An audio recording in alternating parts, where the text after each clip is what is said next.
You know what they say about sacrifice? That it's noble, that it builds character, that the people you sacrifice for will remember and honor what you've given up. They're wrong. Dead wrong.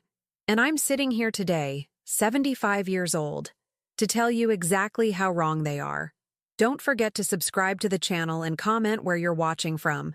Trust me, you'll want to remember where you were when you heard this story. The morning of my 75th birthday dawned gray and cold in Minneapolis, the kind of October day that makes you feel like winter's already won. I stood at my kitchen window, watching the frost kill what was left of my garden, and I should have known it was an omen. My house, the same house where I'd raised 3 children, where I'd hosted countless birthday parties and Christmas mornings, where I'd nursed sick babies and celebrated graduations, felt like a mausoleum. Every room echoed with memories that nobody else seemed to remember or care about. I'd been living alone for 2 years now, ever since Harold passed. The silence had become my companion, broken only by the occasional phone call from Marcus, my youngest, usually asking about money. Sarah called once a month, dutiful but distant, her voice always distracted by whatever crisis her teenagers were having. And David, well, David had made it clear years ago that family obligations were beneath him now that he'd made partner at his law firm. I was making my morning coffee, the same ritual I'd performed for over 50 years, when the doorbell rang. Through the frosted glass, I could see Marcus's familiar silhouette, broad shoulders hunched against the cold. My heart did that foolish little flutter it always did when one of my children showed up unexpectedly. Even now, even after everything, some part of me still hoped. "Happy birthday, Mom." He stepped inside, stamping snow off his boots onto the mat I'd placed there 30 years ago. At 45, Marcus still had the face of the boy who used to climb into my bed during thunderstorms, but his eyes had gone hard somewhere along the way. "You're early," I said, checking the clock. It wasn't even 9 in the morning. "Yeah, well, I wanted to catch you before you made any plans." He was fidgeting with his car keys, not meeting my eyes. "Listen, Mom, Sarah and David and we've been talking." The coffee maker gurgled behind me, filling the silence. I knew that tone. It was the same one he'd used when he was 12 and had broken my favorite vase, the one Harold had given me for our first anniversary. The tone that said he was about to deliver bad news and wanted to get it over with quickly. "We think you should get out more. You know, do something special for your birthday." I turned to face him fully. "Such as? There's this place up in the mountains, near Duluth. Really beautiful this time of year. We thought you might like to take a little trip." The coffee finished brewing with a final, decisive gurgle. I poured myself a cup, my hands perfectly steady. 75 years of life teaches you to recognize when you're being managed. How thoughtful of you all to discuss my birthday plans without me. Marcus shifted his weight from foot to foot. "It's not like that, Mom. We just want you to have a nice day. A special day. And you've arranged this trip for me? Well, sort of. There's a car coming to pick you up. Should be here any minute, actually." He glanced at his watch. "The driver will take you up there, show you around, maybe stop at some scenic spots. It'll be nice, relaxing." I sipped my coffee and studied my youngest son's face. The boy who used to beg me to read him one more story was gone, replaced by a stranger who couldn't quite look at his own mother while lying to her. "And when will this car bring me back?" "Oh, you know, when you're ready." His phone buzzed and he pulled it out, scrolling through messages. "Actually, Mom, I should probably get going. Early meeting today." "On Saturday?" "You know how it is." He was already backing toward the door. "The car should be here soon. Driver's name is... Let me check." He squinted at his phone. Ray Morrison. Nice guy, apparently. He'll take good care of you." A car horn honked outside. Marcus practically sagged with relief. "That's probably him now. You should get your coat, maybe pack a small bag, just in case you want to stay overnight at one of those bed and breakfasts up there." I set down my coffee cup with deliberate care. "Marcus." "Yeah, Mom?" "Look at me." He finally met my eyes, and I saw something there that made my blood run cold. Not guilt, exactly. Not even embarrassment. It was the look you give someone you're trying not to think about too hard.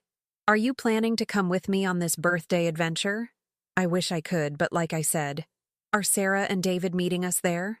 Mom, we just thought, are any of my children planning to spend my 75th birthday with me? The silence stretched between us like a chasm.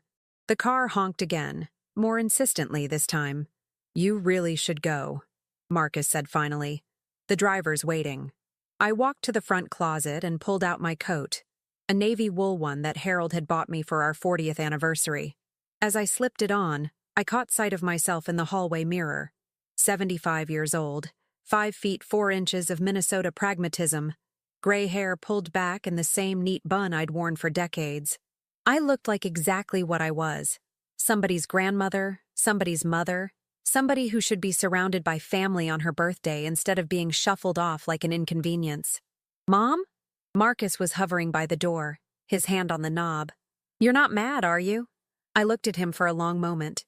This man I'd carried for 9 months, labored 18 hours to bring into the world, nursed through pneumonia when he was 6, taught to drive, sent to college, bailed out of 3 different financial crises in the past 5 years. No, sweetheart, I said, picking up my purse. I'm not mad. I was something much more dangerous than mad. I was awake. The car waiting outside was a black sedan, unremarkable except for how clean it was despite the October slush. Through the windshield, I could see the driver, an older man, maybe 60, with silver hair and steady hands on the steering wheel. Marcus walked me to the car, playing the part of the dutiful son for any neighbors who might be watching. He even opened the door for me. Have a great day, Mom. Happy birthday. As I settled into the back seat, I heard him say to the driver, Take her to the mountains. This will be her last birthday. The words hit me like a physical blow. Not because I didn't understand what he meant. I understood perfectly. This was my last birthday as their mother, their responsibility, their problem. After today, I would be someone else's concern. A facility's concern, most likely. Somewhere clean and efficient where they could visit me on holidays if they felt like it. The car pulled away from the curb, and I watched my house, my life, shrink in the rear window. Marcus was already walking back to his own car, probably calling Sarah or David to report that the deed was done. Mrs. Brennan? The driver's voice was deep, careful. I'm Ray Morrison. I'll be taking care of you today. I leaned forward to get a better look at him in the rearview mirror, and when our eyes met, my body trembled with recognition. Because I knew that face. I knew those steady brown eyes, that careful way of speaking, that particular set to his shoulders. Ray Morrison. Sergeant Ray Morrison, 1st Infantry Division. The young soldier whose life I'd saved 30 years ago, half a world away, when I was a Red Cross volunteer in Germany and he was bleeding out in a Frankfurt hospital with no family, no visitors, no one who cared whether he lived or died. Until now. The silence in the car stretched like a taut wire. Ray Morrison kept his eyes on the road, but I could see the recognition dawning in the set of his jaw, the way his grip tightened on the steering wheel. 30 years had changed us both. Me from a 45-year-old Red Cross volunteer with purpose in her step to this discarded old woman, him from a broken 19-year-old soldier to whatever he'd become in the decades since. You remember me, I said. It wasn't a question. His eyes found mine in the rearview mirror again. Mrs. Charlotte Brennan, Frankfurt General Hospital, 1994. His voice was steady, professional, but I caught the slight tremor underneath. You sat with me for 3 days when the doctors said I probably wouldn't make it. 4 days, I corrected. And you did make it. Because of you. I studied his reflection, noting the lines around his eyes, the silver threading through hair that had once been black as coal. He wore a simple gray jacket over a white shirt, no wedding ring. There was something careful about the way he held himself, like a man who'd learned not to take up too much space in the world. What are the odds, I murmured, that my son would hire the one person in Minnesota who owes me a debt? Ray's laugh was dry, without humor. Your son didn't hire me, Mrs. Brennan. Something cold settled in my stomach. Then who did? He turned onto Highway 35, heading north toward Duluth and the mountains beyond. The city fell away behind us, giving way to the kind of stark Minnesota landscape that looked beautiful in postcards and brutal in person. I've been keeping track of you for 30 years, he said quietly. Not in a creepy way, he added quickly. Just checking in. making sure you were okay. You saved my life, and I never forgot that. Never forgot you. You've been watching me, watching over you. There's a difference. He signaled to pass a slow-moving truck. I know about Harold's death 2 years ago. I know about your children. I know about the way they treat you. The coffee I'd drunk earlier turned to acid in my stomach. How much do you know? Enough. His voice had gone hard. I know Marcus owes $30,000 to his bookie and another $20,000 to his cocaine dealer. I know Sarah's been skimming from the PTA fund to pay for her husband's gambling debts. I know David's been cheating on his wife with his paralegal while billing clients for hours he spends in hotel rooms. My hands clenched in my lap. These were my children he was talking about, the babies I'd nursed and raised and sacrificed everything for. But even as maternal instinct flared, a colder part of me whispered that none of this surprised me. I'd seen the signs for years. The desperate phone calls about money, the evasive answers about their lives, the way they looked at me like I was an ATM machine with an inconvenient personality attached. And you know about today, I said. I know they paid me $5,000 to drive you to Shady Pines Assisted Living Facility up in Brainerd. I know they've already signed the papers committing you for observation based on concerns about your mental state. I know they're planning to sell your house while you're locked up, and I know they've already divided up the proceeds. The words hit me like physical blows. Each revelation was a betrayal layered on top of betrayal, but underneath the pain was something else. A clarity so sharp it cut through 30 years of willful blindness. My mental state, I repeated. Apparently you've been acting erratically, forgetting things, making poor financial decisions. At least, that's what the paperwork says. I laughed, and the sound that came out of me was nothing like the woman who'd made coffee and tried to hope just hours earlier.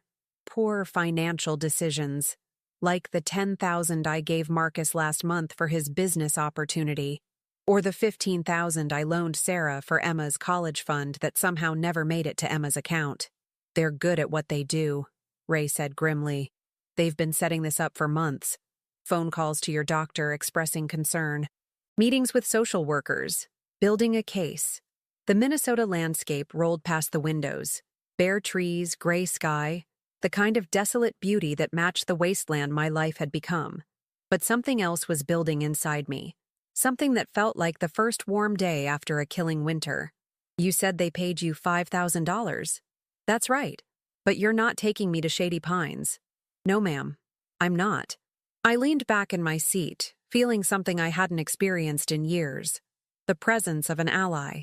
Someone who saw what I saw, who understood what had been done to me. Where are we going, Ray? My cabin, up near Grand Marais. It's isolated, quiet, a place where you can think without interruption. He glanced at me in the mirror. And a place where 3 ungrateful children can't find you while you decide what to do next. What to do next? I repeated, tasting the words. For so long, my life had been about responding to other people's needs, other people's crises, other people's demands. The idea that I might have choices, might have agency, felt foreign and exhilarating. Mrs. Brennan, Charlotte, I need you to understand something. Your children think you're a problem that can be managed, contained, disposed of. They see you as weak, as finished. They're wrong. Am I? The question came out smaller than I intended. Ray pulled off the highway at a rest stop overlooking Lake Superior. The water stretched to the horizon, gray and limitless under the October sky. He turned in his seat to face me directly. In Frankfurt, when I was dying from blood loss and infection, when the doctors had written me off, you didn't see a lost cause. You saw someone worth fighting for. You sat by my bed, held my hand, talked to me when I was delirious. You fought the nurses when they wanted to move me to make room for soldiers they thought had better chances. You saved my life not through medicine, but through sheer force of will. I remembered those days in the hospital, the antiseptic smell, the sounds of young men dying too far from home. I'd volunteered because Harold was deployed, and the children were old enough to stay with my mother for a few weeks. I'd thought I was just doing my civic duty. That woman, the one who wouldn't let a 19-year-old soldier die alone, she's still in there, Ray continued. Your children have spent years convincing you that you're nothing without them. that your value is tied to what you can provide for them. But I've been watching and I've seen the truth, which is, you're the strongest person I've ever known. And now you're free. The word hung in the air between us like a benediction. Free. When was the last time I'd felt free? When was the last time I'd made a decision based on what I wanted instead of what someone else needed from me? They'll look for me, I said. Eventually. But they're not expecting resistance. They think you'll go quietly, the way you always have. By the time they realize you're not at Shady Pines, by the time they start asking questions, you'll have had time to plan. Plan what? Ray's smile was sharp as winter wind. Your revenge, Charlotte. The kind they'll never see coming because they've never bothered to really see you. As he started the car and pulled back onto the highway, I felt something shifting inside me, like tectonic plates finding a new alignment. For 75 years, I'd been someone's daughter, someone's wife, someone's mother. I'd defined myself through service, through sacrifice, through the needs of others. But sitting in that car, watching the landscape of my old life disappear behind me, I began to understand what Ray had tried to tell me. I wasn't their problem to be solved anymore. I was their reckoning, and it was long overdue. Ray's cabin sat on a bluff overlooking Lake Superior, a simple structure of weathered cedar and stone that seemed to grow from the landscape itself. As we pulled into the gravel driveway, I could see why he'd chosen this place. It was the kind of isolation that either drove you mad or made you dangerously clear-headed.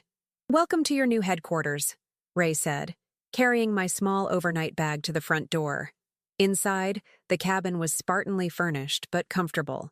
A stone fireplace dominated one wall, flanked by bookshelves filled with military histories and philosophy texts. A laptop sat open on a simple wooden table, its screen displaying what looked like financial records. "Coffee?" Ray asked, already moving toward the kitchen. "Please." I settled into a chair at the table, close enough to see the laptop screen. The spreadsheet displayed 3 columns of numbers, each headed with a familiar name: Marcus, Sarah, David. Ray returned with 2 steaming mugs and noticed my attention. "I told you I'd been keeping track. Your children's finances are illuminating." I studied the numbers. Marcus's debts were even worse than Ray had mentioned. Not just the gambling and drugs, but maxed-out credit cards, a second mortgage on his house, unpaid child support from his first marriage. Sarah's column showed a pattern of small thefts and fraudulent charges going back years. David's was more sophisticated. Shell companies, offshore accounts, tax evasion schemes that would make a forensic accountant weep. "How did you get all this?" 20 years in Army intelligence leaves you with certain skills," Ray said dryly. "And certain contacts. Your children aren't nearly as clever as they think they are." I sipped my coffee and felt something crystallizing in my chest, hard and sharp as winter ice. These numbers weren't just evidence of financial irresponsibility. They were proof of a lifetime of lies, manipulation, and contempt for the woman who'd raised them. "They're desperate," I observed. "Desperate enough to commit their own mother to steal her assets, yes." Ray pulled up another document. "The paperwork for Shady Pines shows they're planning to liquidate everything. Your house, your savings, Harold's life insurance, even your jewelry. They've estimated your total worth at just over $400,000. $400,000? I laughed, but there was no humor in it. Is that what 47 years of marriage and 3 children are worth? To them, apparently. I stood and walked to the window. Lake Superior stretched endlessly before me, its gray waters reflecting the overcast sky. Somewhere out there, my children were probably celebrating. Marcus would be calling his bookie. Sarah would be calculating how much she could skim before anyone noticed, and David would be planning his next tax dodge. "They think I'm already gone," I said. "For all practical purposes, you are." Charlotte Brennan, devoted mother and grandmother, died this morning when she got in that car. The question is, who are you now? I turned back to face him. Ray was watching me with the intense focus I remembered from those hospital days in Frankfurt, like he was trying to see past the surface to whatever lay beneath. "I'm someone who's been underestimated for far too long," I said. Ray smiled, the first genuine smile I'd seen from him. "Good. Then let's talk about what comes next." He pulled out a legal pad covered with notes in neat, precise handwriting. Your children have made several critical mistakes. First, they assumed you'd go quietly. Second, they've left electronic trails of their financial crimes. Third, they've involved multiple institutions in their fraud. Banks, insurance companies, legal firms. That gives us leverage. Us? You saved my life once, Charlotte. I figure I owe you at least one favor in return. His expression hardened. Besides, I've spent 30 years watching good people get used and discarded by those who should protect them. It's time someone paid the price. I sat back down and studied his notes. They were comprehensive, detailed, ruthless. Ray had mapped out not just my children's crimes, but their weaknesses, their pressure points, their worst fears. You've been planning this for a while. I've been preparing for the possibility. I knew eventually they'd push too far, and when they did, you'd need options. He flipped to a fresh page. The question is, how far are you willing to go? The old Charlotte, the one who'd made excuses for her children's behavior, who'd believed that love and patience could heal any wound, would have hesitated, but that woman had died in the back seat of a black sedan when she heard her son say this would be her last birthday. As far as necessary, I said. Ray nodded approvingly. Then let's start with Marcus. His debts aren't just financial embarrassments, they're criminal liabilities. His bookie has connections to organized crime, and his drug dealer has been arrested twice for trafficking. Marcus thinks he's protected because he's middle class and white, but desperation makes people careless. He showed me printed emails, text messages, bank transfers, a paper trail of Marcus's spiral into addiction and gambling. One phone call to the right people, and Marcus becomes a person of interest in a major drug investigation. His teaching job, his house, his custody of his daughter, all gone. And Sarah? Sarah's embezzlement from the PTA is just the tip of the iceberg. She's been running a charity scam through her church, collecting donations for fictional causes and pocketing the money. The IRS would be very interested in her tax returns for the past 5 years. The documentation was damning. Sarah, who presented herself as the perfect suburban mother, had been systematically defrauding her community for years. The amounts were small individually, a few hundred here, 1,000 there, but they added up to grand theft. David's the most sophisticated, Ray continued, but that makes him the most vulnerable. His law firm has strict ethical guidelines, and what he's been doing would get him disbarred and probably imprisoned. Tax evasion, client fund misappropriation, fraud, he's built his entire lifestyle on criminal activity. I studied the evidence Ray had compiled. It was thorough, professional, devastating. With this information, I could destroy all 3 of my children's lives with a few phone calls. They're not expecting you to fight back, Ray said quietly. They think you're just a confused old woman who'll disappear quietly into institutional care. They have no idea what's coming. What is coming exactly? Ray leaned back in his chair. That depends on what you want, Charlotte. Do you want justice? Revenge? Or do you want to simply disappear and let them wonder what happened to their meal ticket? I considered the options. Justice meant involving the authorities, letting the legal system handle their crimes. It was clean, proper, the kind of thing the old Charlotte would have chosen. Revenge was messier, more personal, more satisfying. Disappearing was perhaps the cruelest option of all, leaving them to face the consequences of their actions without the safety net they'd taken for granted. I want them to understand, I said finally. I want them to know what it feels like to lose everything, to be betrayed by someone they trusted, to realize that the person they dismissed as irrelevant holds their entire future in her hands. All 3 of them? All 3. My voice was steady, final. They made this choice together. They can face the consequences together. Ray made a note on his pad. It'll take some coordination, but it's doable. The key is timing. We hit them all at once, before any of them can warn the others or take protective measures. As he outlined the plan, I felt something I hadn't experienced in decades. Power. Real power. Not the illusory authority of motherhood, or the borrowed influence of being Harold's wife, but the cold, clean power of someone who had nothing left to lose and everything to gain. My children had taught me well. though they didn't know it. They'd shown me that family loyalty was a luxury I could no longer afford, that love could be weaponized, that the people closest to you were often the ones most capable of destruction.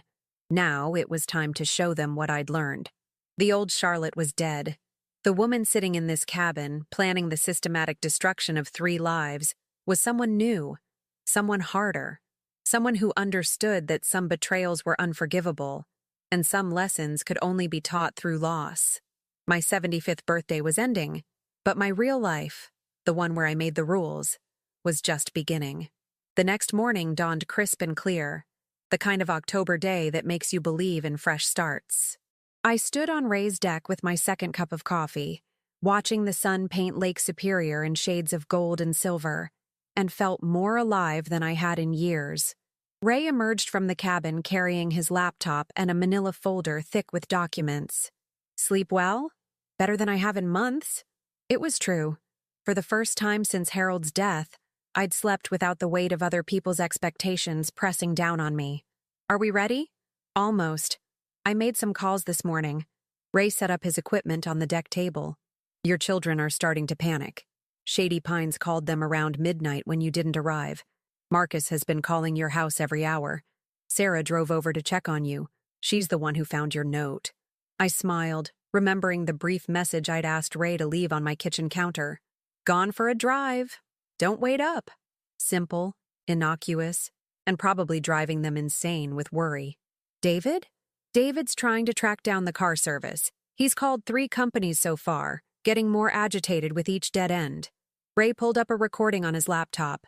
I think you'll enjoy this. David's voice filled the morning air, sharp with frustration. I need to know where that driver took my mother. This is a family emergency. She's not well, mentally, and she could be in danger. The receptionist's bored voice responded, Sir, I've told you 3 times. We don't have any record of a pickup at that address yesterday. That's impossible. Someone had to. Sir, if you continue to raise your voice, I'm going to hang up. Ray stopped the recording. He's called 6 more companies since then. Each conversation gets more desperate. I sipped my coffee and savored the taste of their panic.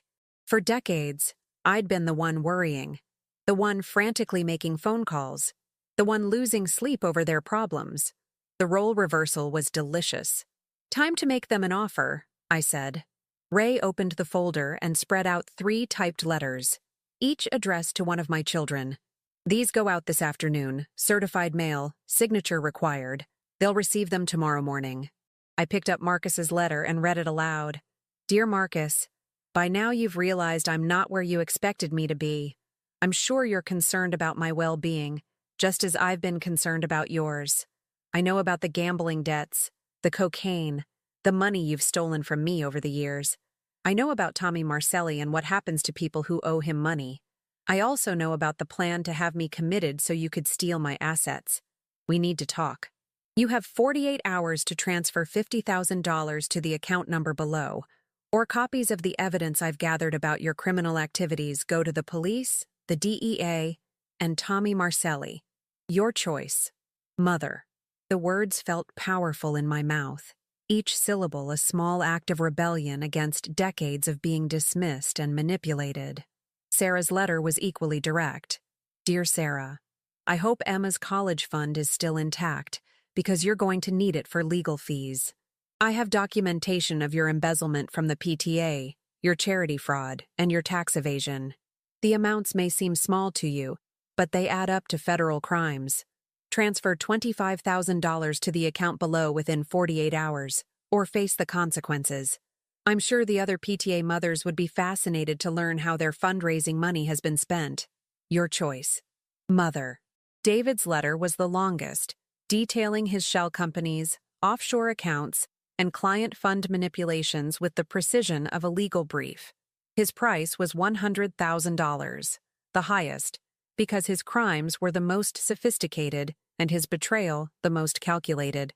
$175,000 total, Ray observed. Less than half of what they planned to steal from you.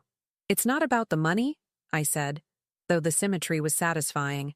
It's about power, about making them understand that their actions have consequences. And if they don't pay? I smiled. and it felt like winter wind. Then we moved to phase 2. Ray pulled out another set of documents. I've prepared comprehensive evidence packages for the appropriate authorities. Marcus's goes to the Minneapolis Police Department, the DEA, and his bookie's competitors. Let them all fight over who gets to destroy him first. Sarah's goes to the IRS, the FBI's white-collar crime division, and every parent in her children's school district. David's goes to the Minnesota Bar Association, the FBI, and his law firm's ethics board. The precision of it was beautiful. Each package tailored to cause maximum damage. Each recipient chosen for their ability to inflict specific types of pain.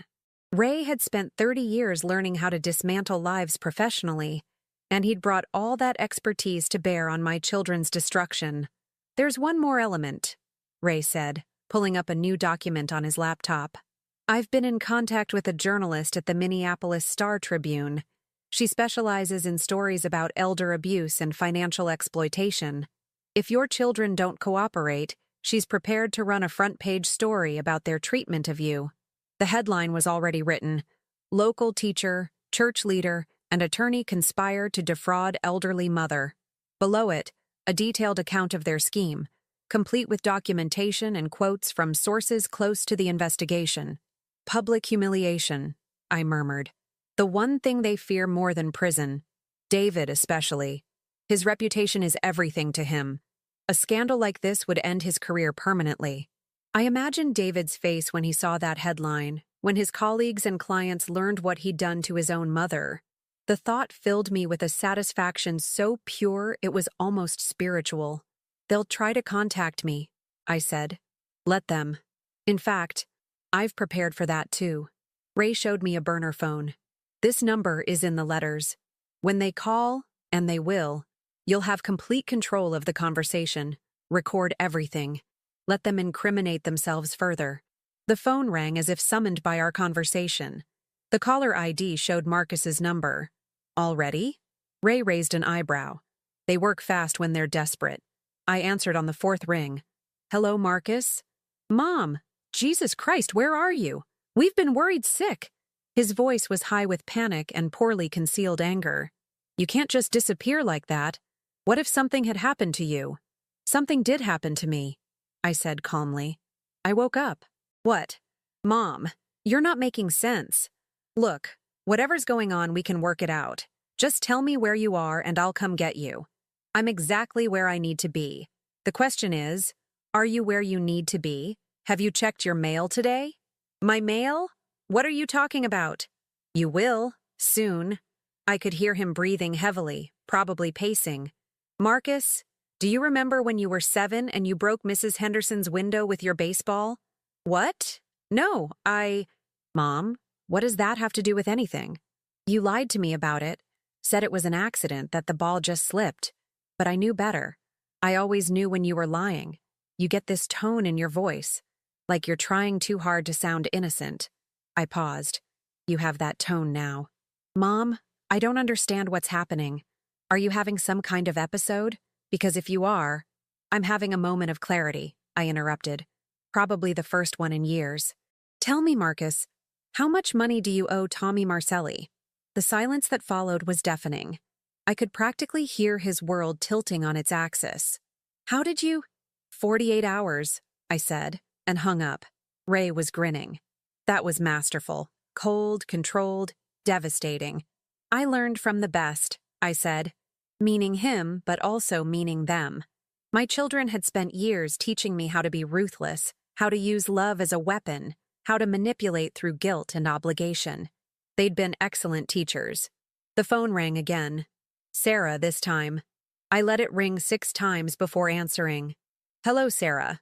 Mom, thank God. Marcus said he talked to you, but you hung up on him? What's going on? Are you okay? I'm better than I've been in years. How's the PTA treasury, dear? Another silence. Another world shifting. I don't know what you mean. 24 hours and counting, I said, and ended the call. David called before I could set the phone down. I let it go to voicemail, then played his message on speaker. Mother, I don't know what kind of game you think you're playing, but it ends now. Whatever nonsense Marcus and Sarah have filled your head with, we can discuss it rationally, like adults. Call me back immediately. Ray and I looked at each other and laughed, really laughed, for the first time since this began. He still thinks he's in control, Ray observed. Not for much longer, I said. The old Charlotte would have called him back, would have tried to explain, would have sought his approval and understanding. But the old Charlotte was gone, and in her place sat a woman who had finally learned that some people only understand power. My children were about to get an education in consequences, and I was going to enjoy every minute of it. 48 hours later, I sat at Ray's kitchen table watching the sun rise over Lake Superior, for what I knew would be the last time from this vantage point. The burner phone lay silent beside my coffee cup. No desperate calls, no frantic voicemails, no wire transfers to the account Ray had established. My children had made their choice. Nothing? Ray asked, though he could see the answer on my face. Radio silence since yesterday afternoon. I sipped my coffee, savoring the bitter taste. David tried calling from his office number around midnight. I didn't answer. Ray pulled up his laptop and began typing with the methodical precision of a man who'd ended careers before. The evidence packages go out in 1 hour. The journalist publishes her story online at noon, print edition tomorrow morning. By sunset tonight, your children will be unemployed, under investigation, and publicly humiliated. Good. The word came out flat, final. No regret, no maternal anguish, no last-minute doubts. They'd had 48 hours to acknowledge what they'd done, to show even a shred of remorse or respect. Instead, they'd chosen to ignore me, probably hoping I'd simply disappear like the problem they'd always considered me to be. The laptop chimed with an incoming email. Ray frowned as he read it. What is it? Marcus just maxed out another credit card. $15,000 withdrawn as cash advance an hour ago. Ray's fingers flew over the keyboard. Sarah emptied her children's college funds this morning. Both accounts, completely drained. And David? Ray's expression darkened. David just transferred $150,000 from his client trust account to a personal offshore account. I laughed, but there was no humor in it. They're running. Looks like it. But they're too late, and they're making it worse for themselves. Taking money from client accounts is a federal crime. Sarah stealing her children's college funds will destroy her in family court. And Marcus... Ray pulled up another screen. Marcus's cash withdrawal was captured on 3 different security cameras. His bookie's people have been watching him. They think they can escape the consequences by running away, I said. Just like they thought they could escape responsibility by putting me in a home. The phone rang. I recognized the number. Marcus, calling from what was probably a burner phone of his own. I answered without speaking. Mom. His voice was raw, desperate.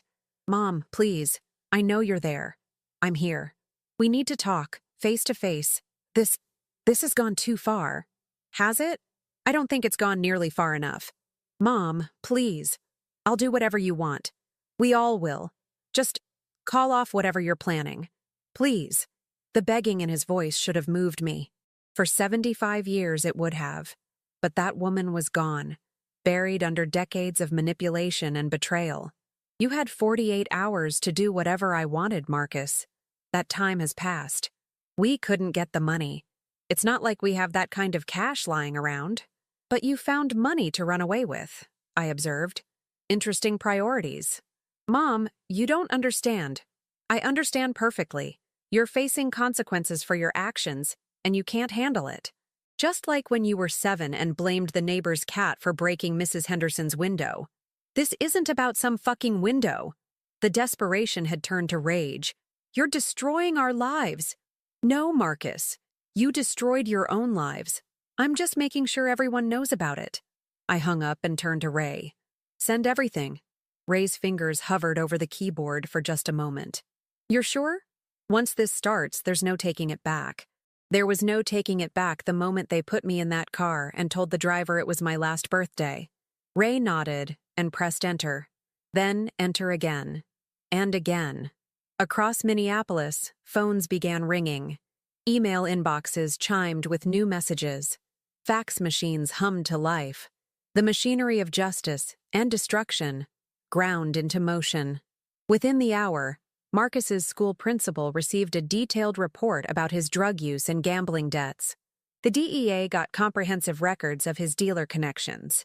His ex-wife's lawyer received documentation that would end his custody rights permanently, and Tommy Marcelli's competitors learned exactly where to find a man who owed money and had just withdrawn $15,000 in cash.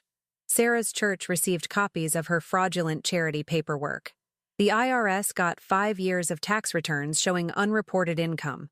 Every parent in her children's school district received an email detailing how their PTA funds had been stolen. Her husband's employer learned about his gambling debts and her role in hiding them. David's law firm received evidence of his client fund theft, tax evasion, and ethical violations. The Minnesota Bar Association got copies of everything. The FBI's white-collar crime unit received a package that would keep them busy for months. And at exactly noon, the Minneapolis Star-Tribune published Mother's Last Gift, How 3 Adult Children Conspired to Steal Their Parents' Life. Ray refreshed the newspaper's website and showed me the article. My photo, a dignified headshot from Harold's funeral, appeared next to mugshot-style pictures of Marcus, Sarah, and David that the journalist had pulled from social media. The story laid out their scheme in devastating detail, complete with financial records, legal documents, and quotes from concerned family friends who had witnessed my children's treatment of me over the years. The comment section was already filling with outraged readers. Disgusting. How could they do this to their own mother? I hope they all rot in prison. It's done, Ray said quietly. I felt nothing. No satisfaction, no regret, no relief. Just a cold emptiness where my maternal feelings used to live. My phone rang. Sarah this time sobbing before I even said hello. Mom, they fired Jeff. The bank called in our mortgage. The school won't let me pick up the kids. They say I'm under investigation for theft. Her voice broke. Please, Mom. I'm sorry. I'm so sorry. Just make it stop. I can't make it stop, Sarah. That's not how consequences work. But we're family. We're your children. No, I said, my voice steady as stone. My children died when they decided I was worth more to them dead than alive. You're just strangers who happen to share my DNA.